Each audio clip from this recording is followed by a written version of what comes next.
Hello and welcome to Katzer's classes. You have found yourself here at part 2 of our Introduction to Crochet little mini series. This is where we start to get into some of like the good stuff, the real proper you are crocheting at the end of this video. So this video is going to cover basic stitches, ones that I use frequently. So we're talking single crochets, half double crochets, double crochets, and slip stitches. We're also going to go over some of the most critical instructions you'll find in patterns. So that's learning how to increase stitches and decrease stitches. And once you've got those things down, all those different stitches and instructions, you can tackle most basic patterns, really. So let's get into that and let's get you crocheting. Okay, so the actual basic stitches that you will need for all kind of simple basic crochet patterns. So there's a few key ones. The first and most obvious is going to be your single crochet. This is kind of the base, stitch. This is like your knit stitch, if you will, if you're a knitter. So what you're going to do is you want to go underneath both of those strands of your stitch. You're going to put your yarn over and pull that loop through. When you have these two loops on your crochet hook, you are going to yarn over again and pull through both. And that is a single crochet. That is the full deal. That is the whole thing. So again, you go through both, yarn over, pull through, two loops on the hook, yarn over, through both. Simple single crochet stitch. Now, once you've done that, you can move on to perhaps a half double crochet. I do like this stitch a fair bit. So you're actually going to yarn over before you even insert your hook through. So you already have two loops, and then you go through that stitch. And from here, it's very similar. So you yarn over, pull through. Instead of having those two loops on your hook, you have three loops, but you're still just going to yarn over and pull through all three. So it's very similar to the single crochet, except that you put that yarn over before inserting, and then the rest of the steps are the same. Yarn over, pull through, yarn over, through all your loops. That is your half double crochet. Now for a full double crochet, we're kind of building here, so this one's very similar to the half. You yarn over to start, insert, yarn over, pull through. So same first kind of steps as the half double. So you've got your three loops here, but instead of pulling through all three, we're going to break it apart. So we're going to yarn over and just pull through those first two, and then yarn over a second time to pull through the next two. All right, so we'll try that one more time. So the whole thing is yarn over, insert, yarn over, pull through, yarn over, pull through the first two, and then yarn over and pull through the second two. And you can kind of see as I've been going along here, the idea behind these stitches is that they get progressively taller. So from your single crochet to your half double to your double, the height of the stitch increases. So that's a significant thing you'll see, and often, at least in my patterns, that's when I use them, is when we need a little bit of height difference. Yeah, so those are some of the most important, most used stitches that you will come across, at least in my patterns, that's for sure, but I think that's fair to say about most patterns. And I think the last important stitch that you will need to know is almost the simplest of all, and this is your slip stitch. So this one doesn't really add any height, doesn't add anything, it's just mostly used for joining.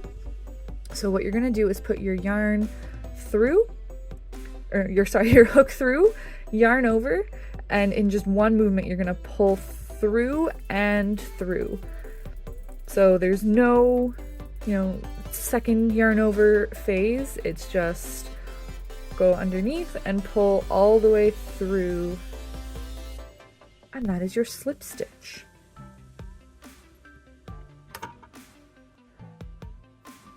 Okay, so the last super important thing that you will need to know to do any project really is how to increase and decrease stitches. Entirely critical when you're doing something like amigurumi. If you're starting off with scarves or blankets, it may or may not come up, but very important skill and very simple. So Now that we've gone over some of those basic stitches, we'll just use some single crochets here.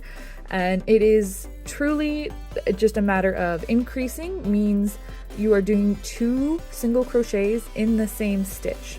So we'll do one here.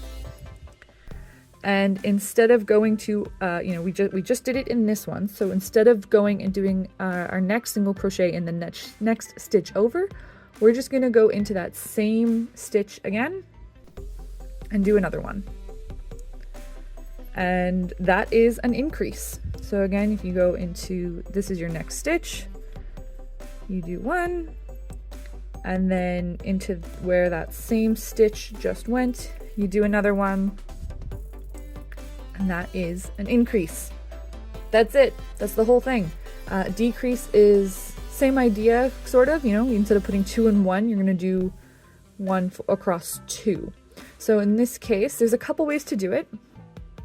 The first way is to insert, yarn over, and pull through, like when you're doing any regular crochet stitch, and then do that again in the next one over, so that you have 3 loops before you do your yarn over and through. So now we've made one single crochet stitch, but across these 2 different stitches.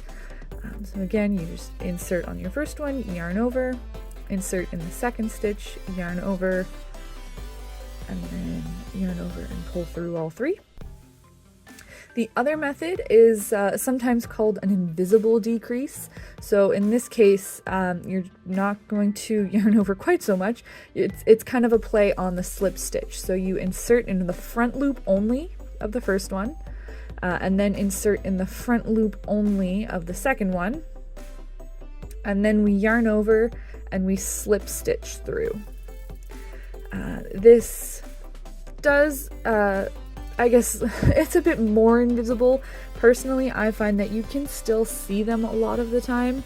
It looks different. So this is another situation where, depending on the context of my project, I may use either. Sometimes I use a bit of a combination where you only go through that front loop only, but you still pull through, and then front loop only, pull through, and then through all of them. So, it's a few different ways, and as you get more practice, you might get a feel for which one you prefer and which look you prefer and when. But as long as you are getting 2 stitches down to 1 stitch, that is a successful decrease.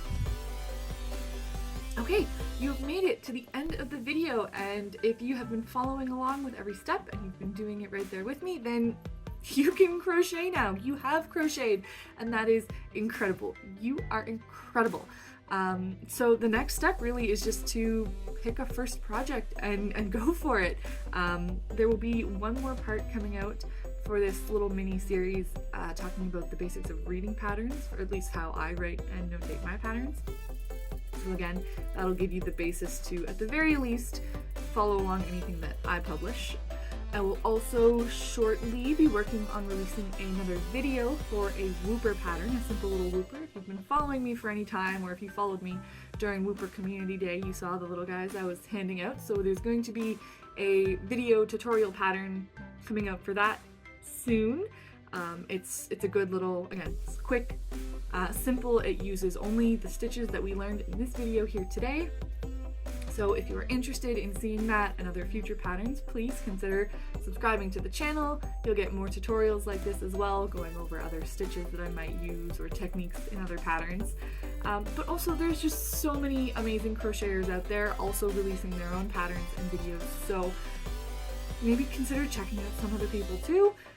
See how they explain something. If anything didn't quite click the way I explained it, the way they explained it might just really work for your brain.